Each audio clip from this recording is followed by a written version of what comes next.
Tamu kami dari keluarga besar Nahdlatul Ulama, bil khusus adalah para pengurus dari Nahdlatul Ulama yang kebetulan hadir pada ta'lim pada Jumat ini, baik di tingkat pengurus besar, pengurus wilayah, dan jenjang struktur lainnya.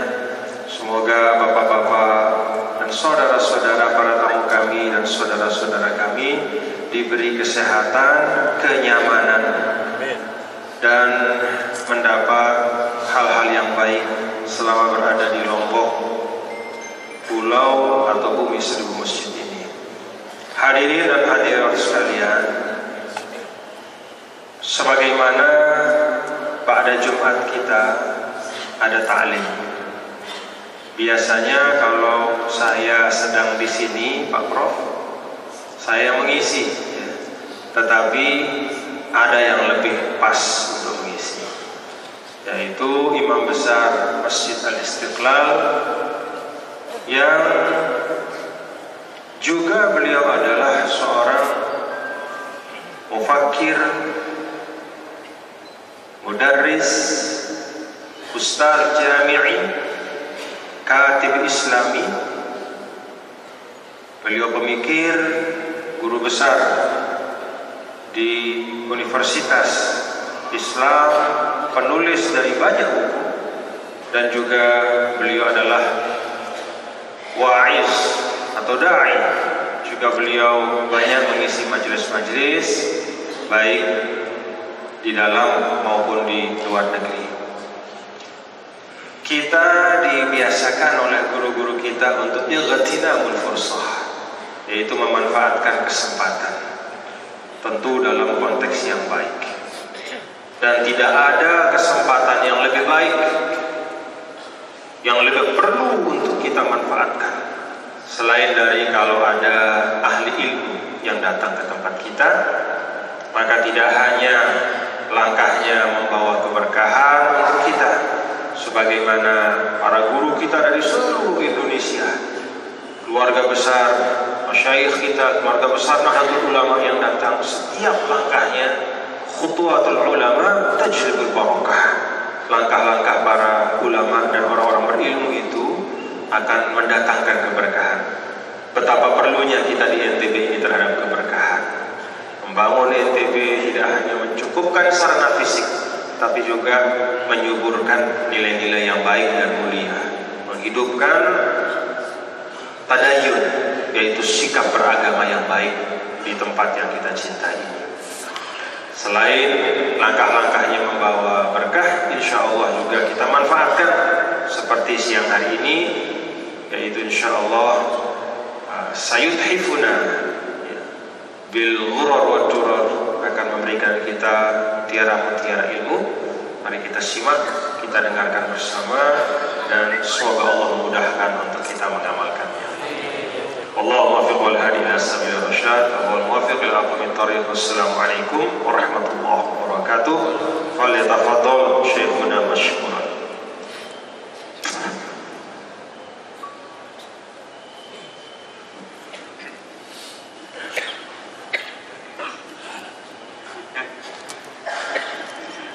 Bismillahirrahmanirrahim. Assalamualaikum warahmatullahi wabarakatuh. Alhamdulillah, alhamdulillahilladzi hadana lihadza wa ma kunna linahtadiya laula an hadana Allah. Asyhadu an la ilaha illallah wa asyhadu anna Muhammadan 'abduhu wa rasuluh. Shahibul burhan. Allahumma salli wa sallim ala sayyidina wa habibina wa syafi'ina wa maulana wa atba'ina wa qurrata a'yunina Muhammadin sallallahu alaihi wasallam. Amma ba'd. Adinda yang saya cintai, betul-betul kebanggaan saya secara pribadi. Kita doakan panjang umur, dan kita insya Allah sangat berharap orang-orang seperti beliau lah yang layak memimpin bangsa kita tercinta ini.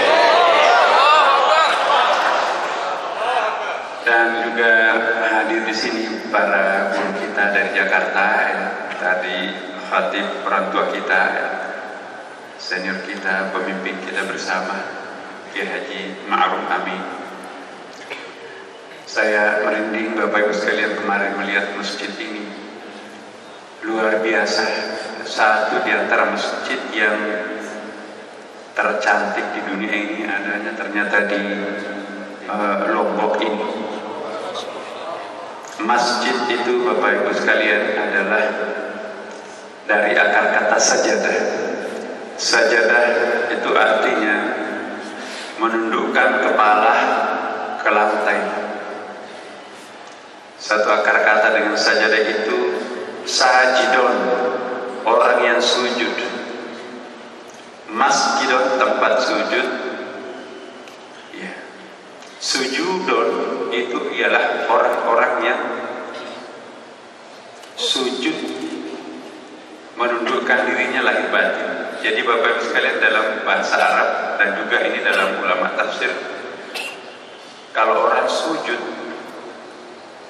hanya kepalanya yang sujud di lantai, tapi isi kepalanya berkeliaran di mana-mana, itu hanya sajad, tidak bisa disebut sujud. Sujud itu ialah totalitas kita tersungkur di hadapan kebesaran Allah Subhanahu wa Ta'ala. Itu baru disebut sujud. Jadi kalau kita sujud hanya kepalanya yang sujud, tapi isi kepalanya berkeliaran kemana-mana, memikirkan apa, maka itu hanya sajad, tapi belum sujud. Yang diperintahkan dalam Al-Quran, wasjud waqtarib, sujud dalam pengertian totalitas menyerahkan diri kita sepenuhnya kepada Allah. Yang tidak kalah pentingnya juga Bapak Ibu adalah sajidon. Bahkan ada ulama kita lebih utama membangun sajid ketimbang masjid.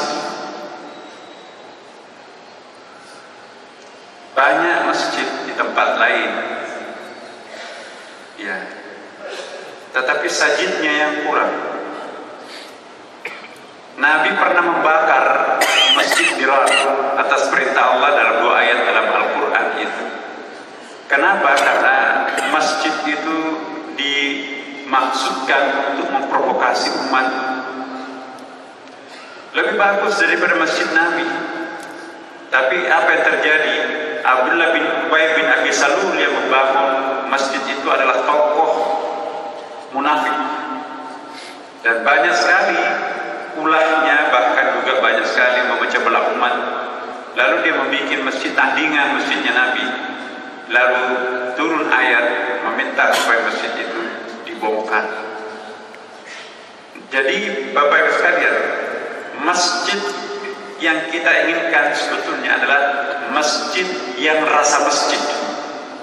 Alhamdulillah masjid kita ini, dari tadi saya datang di sini jam 10:30, terasa walaupun masjidnya baru, tapi auranya, mungkin niat para penyumbangnya adalah betul-betul sangat tulus, maka terasa sekali bahwa meskipun masjid ini baru, tapi terasa masjid tua. Tidak semua masjid itu rasa masjid.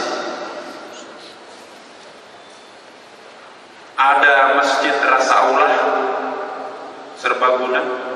Ada masjid rasa hotel. Ada masjid rasa kantor.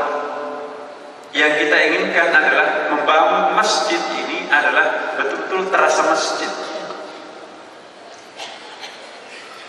Masjidnya Rasulullah Muhammad SAW, Bapak Ibu sekalian, itu mempunyai 27 fungsi.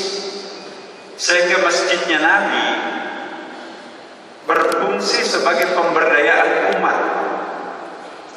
Kita di Indonesia sebagian masih terbalik, umat untuk pemberdayaan masjid.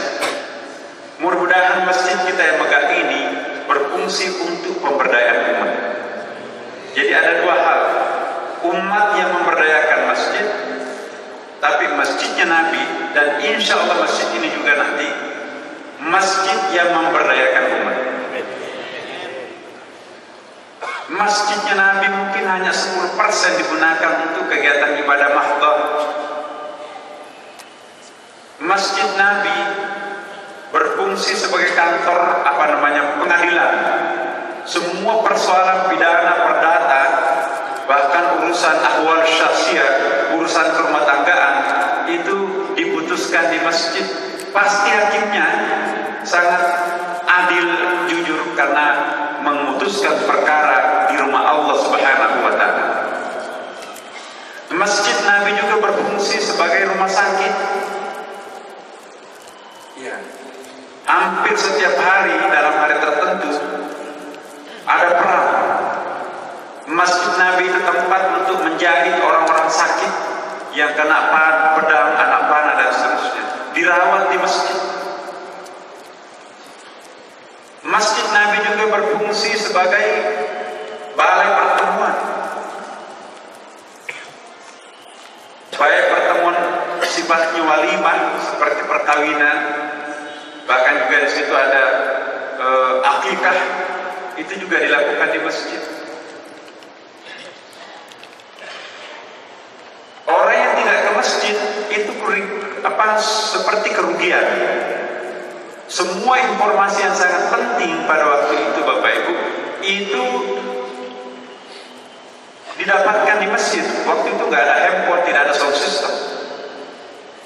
Jadi ketinggalan informasi kafilah siapa yang datang dari luar negeri membawa barang dagangan apa, dan rombongan kafilah mana yang akan berangkat ke